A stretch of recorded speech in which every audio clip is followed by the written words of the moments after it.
अस्सलाम वालेकुम।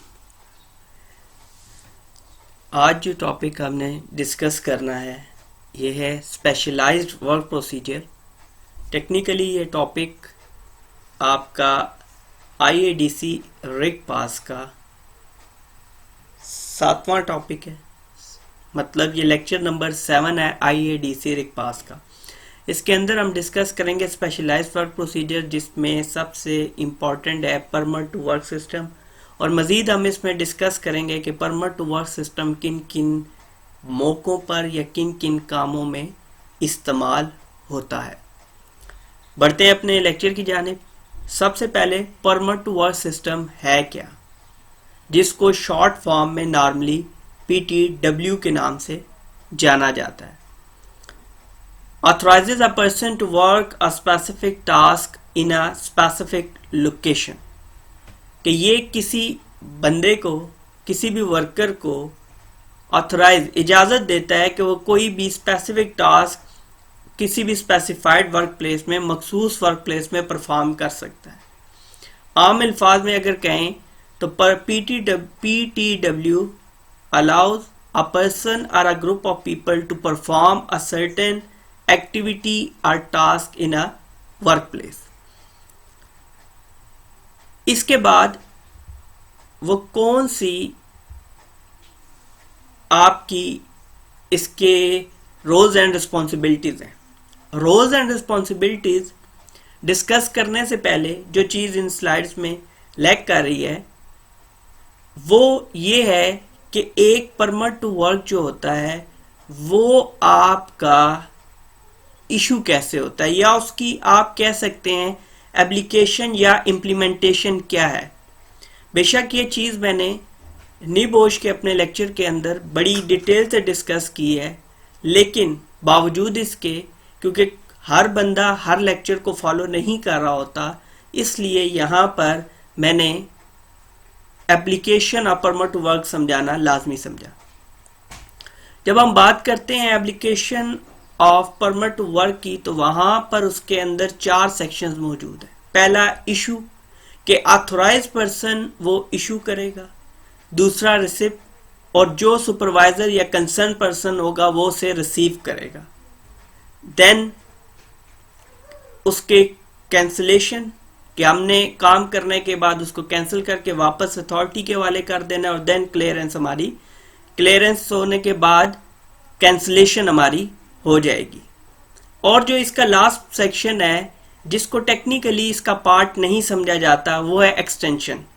एक्सटेंशन हमें तब ज़रूरत पड़ती है जब भी कभी हम वर्क प्लेस के ऊपर काम कर रहे हैं तो किसी भी वजह से काम में ताख़ीर होगी और हमें मज़ीद काम रिक्वायर्ड है, तो वो हमारा एक्सटेंशन में आता है। अब आगे चलते हैं रोल्स एंड रिस्पॉन्सिबिलिटीज के पॉइंट ऑफ व्यू से। तो कंट्रैक्टर ऑनर वो रिस्पॉन्सिबल है कि तमाम तरह ऐसी एक्टिविटीज़ जो परफॉर्म की जा रही हैं वर्क प्लेस पे, उनके ऊपर बाकायदा पीटीडब्ल्यू अवेलेबल हो। Issuer of permit authorize person होगा, एंड द सुपरवाइजर ये वही बंदा है जो रिसिप्ट करेगा, जो उससे लेगा। और इंडिविजुअल्स को क्या करना होगा, क्योंकि ये permit to work system PTW जो डॉक्यूमेंट होता है, इसकी कॉपी नोटिस बोर्ड पे आपके लग जाती है किसी भी वर्क प्लेस के ऊपर, तो इंडिविजुअल ने तमाम तर प्रोसीजर्स को फॉलो करना है इसी पीटीडब्ल्यू को सामने रखते हुए। आगे परमिट टू वर्क सिस्टम में क्या क्या चीजें, एम्प्लॉइज फ्रॉम 2 और मोर companies working on the same task. अब एक ही तरह के काम पे एक से ज्यादा अगर लोग काम कर रहे हैं तो परमिट टू वर्क हमें रिक्वायर्ड होगा। कंट्रोल ऑफ हैज़र्डस एनर्जी, हैज़र्डस एनर्जी किसी भी फॉर्म में हमारे सामने आ सकती है, जिसके नतीजे में हमें कोई एक्सीडेंट हो सकता है, इंसिडेंट हो सकता है, तो ऐसी सूरत हाल में भी हम परमिट टू वर्क का इस्तेमाल करेंगे। Confined space work, confined space बहुत ज़्यादा अहम टॉपिक है। ऐसी जगह जहाँ पर आपकी इनरिचमेंट ऑफ ऑक्सीजन या डेफिशिएंसी ऑफ ऑक्सीजन होगी, उसको हम कन्फाइंड स्पेस बोलेंगे, तो वहाँ पर भी परमिट टू वर्क रिक्वायर्ड है। या दूसरे मानों में कोई भी ऐसी जगह जहाँ पर लिमिटेड मीन्स ऑफ एक्सेस और एग्रेस, मतलब दाखिले और खारजी अखराज के, वहाँ पर खरूज के रास्ते जो हैं जो लिमिटेड होंगे, ज़राए लिमिटेड होंगे, तो ऐसी सूरत में हम पाबंद हैं कि हम परमिट टू वर्क के बगैर काम नहीं करेंगे। उसके अलावा हार्ड वर्क, जहां पे भी जिस एक्टिविटी में भी नेकेड फ्रेम इन्वॉल्व होगा तो उसको हम हार्ड वर्क कंसीडर करेंगे। अब पहला आ गया जी control of hazardous energy. Permit to work system involve होगा कंट्रोल ऑफ हैजरस एनर्जी। ये देखिए कि इसका अब लिखा हुआ do not operate equipment lockout, मतलब किसी भी वजह से यहाँ पर एनर्जी रिलीज हो सकती है, इस वजह से इसको प्रॉपरली लॉक किया गया है। अगर कोई भी बंदा इस इक्विपमेंट को आके मेंटेनेंस के लिए आता है, रिपेयर के लिए आता है, जब तक पीटीडब्ल्यू उसके पास नहीं होगा तो वो कभी भी ऐसी चीज़ों को, ऐसे इक्विपमेंट को हाथ लगाने के लिए अहल या हाथ लगाने के लिए ऑथोराइज नहीं होगा। आगे जब हम चलते हैं कंट्रोल ऑफ हैजरस एनर्जी की जानिब, तो फैटल 5 चीज़ें बहुत अहम है जो कि ना करने की सूरत में या आपको इनकी वजह से बहुत सारे ऐसे नुकसानात हो सकते हैं जिनसे कैजुअल्टीज हो सकती हैं, आपकी वर्क प्लेस डिस्टर्ब हो सकती है।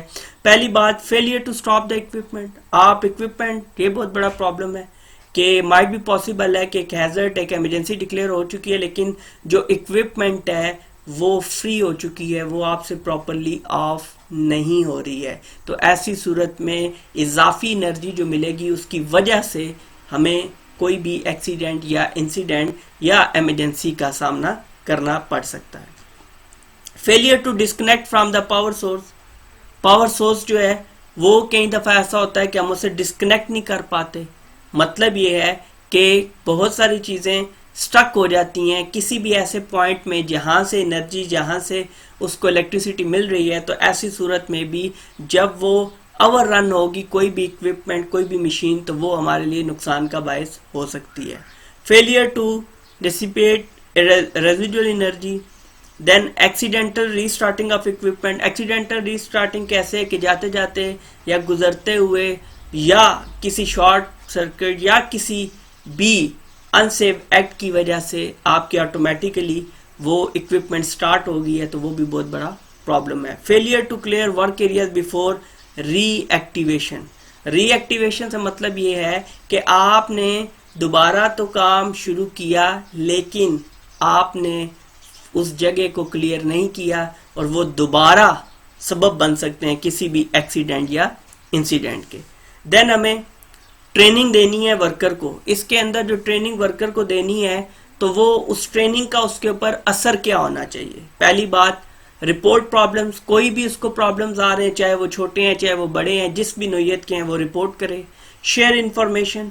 उसके अलावा जो उसके फॉर एग्जांपल आपने सुपरवाइजर्स को ट्रेनिंग दी है तो सुपरवाइजर्स की अब रिस्पॉन्सिबिलिटी है वो अपने सब ऑर्डिनेट्स अपने नीचे वाले तबके को प्रॉपर उसके बारे में इंफॉर्मेशन दें ताकि किसी भी तरह का प्रॉब्लम वहाँ पर क्रिएट ना हो। Take part in inspection. Inspection के अंदर अपना किरदार अदा करें, अपने आप को इन्वॉल्व करें ताकि उन्हें पता चल सके कि वो कहाँ पर क्या चीज़ लैक कर रहे हैं। Learn the energy system.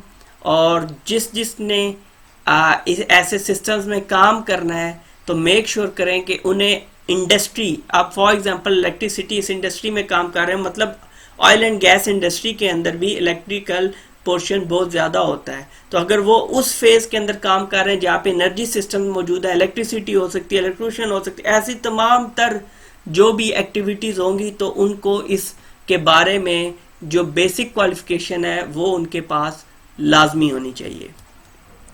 Next, हैजरस energy कैसे हो सकती है? ये इलेक्ट्रिकल हो सकती है, बिजली से, हाइड्रोलिक से हो सकती है, और न्यूमेटिक हो सकती है, काइनेटिक हो सकती है, देन पोटेंशियल एनर्जी हो सकती है और थर्मल एनर्जी। इसके अलावा केमिकल और प्रेशराइज्ड, ये तमाम तर एनर्जी की टाइप्स हैं जो सबब बन सकती हैं किसी भी हैजरस इवेंट की। प्रोसीजर क्या है? अब प्रोसीजर ये है कि आपने कंट्रोल जब करना है किसी भी हैजरस एनर्जी को कि जहां से कोई भी ऐसी चीज़ रिलीज हो सकती है जो नुकसान का बायस बन सकती है, तो सबसे पहले आपने प्रिपरेशन करनी है एक प्रोसीजर जो एसओपी आपने एक पहले डेवलप करना है कि how you have to react in this situation, या आपने ऐसी सिचुएशन में परफॉर्म कैसे करना है। देन शट डाउन, उसको बंद कर देंगे। आइसोलेशन इस तरह से होती है कि फॉर एग्जांपल वर्क प्लेस के अंदर बाकी काम हो रहे हैं, लेकिन इस इक्विपमेंट के अंदर अगर फॉल्ट आ गया तो इस इक्विपमेंट को शट डाउन करने के बाद आप आइसोलेट मूव कर देंगे, अलग कर देंगे बाकी वर्क प्लेस से, ताकि ये अब बाकी एक्टिविटीज के लिए खलल पैदा न करे। एप्लीकेशन इसकी होगी जी। Then control, placing lock tag. अच्छा, प्लेसिंग लॉक टैग ये एक सिस्टम होता है, lock out tag out system. Lock out tag out system ये होता है कि जब भी आपकी कोई इक्विपमेंट काम नहीं कर रही होती, आप उसको शट डाउन करते हैं, तो उसके बाद आप उसके ऊपर सबसे पहले लॉक लगाते हैं। लॉक लगाने के बाद आप उसके ऊपर टैग लगा देते हैं कि ये इक्विपमेंट अब यूज के काबिल नहीं है, या कोई भी बंदा इस इक्विपमेंट को अब यूज नहीं करेगा। इस सिस्टम को आपने आम अल्फाज में लोटो से भी जानते होंगे, lock out tag out, lockout tag out system. Then आप वेरीफाई आप क्या करेंगे इसके अंदर? वेरीफाई आप ये करेंगे कि अंडरस्टूड है कि ये इक्विपमेंट काम नहीं कर रही थी, और ये चीज अंडरस्टूड है कि इस इक्विपमेंट से मजीद एक्टिविटी विदाउट एनी मेंटेनेंस या रिपेयर वर्क के परफॉर्म नहीं की जा सकती। अब हम इसका रिमूवल जब कर रहे हैं, अब हम जब इसका रिमूवल करेंगे, work area for example preparation work हो गया, काम आपकी मेंटेनेंस होगी, रिपेयर वर्क हो गया। अब आपने क्या करना है कि रीस्टोर द वर्क एरिया, वापस वर्क एरिया को उसी अपनी असली हालत में लाना है कि जिसमें हमने इसके खराब होने से पहले, इससे रुकने से पहले एक्टिविटीज को परफॉर्म किया था।